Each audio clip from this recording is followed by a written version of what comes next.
Hey, it's Richard, and we have a quick analysis of ChatGPT 5.2 that was released this past week.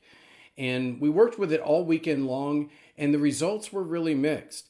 One of the things that we were seeing were issues with uploading large volumes of Excel data or making MCP calls to deep data and doing analysis.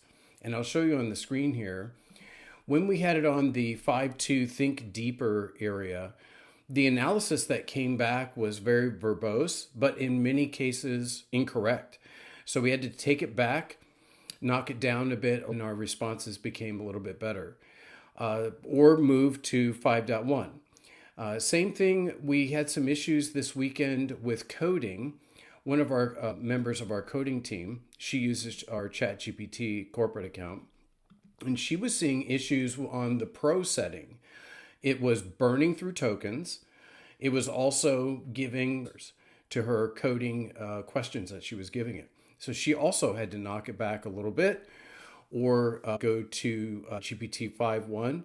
And of course, the fallback is Anthropic Claude Opus 4.5, which is amazing.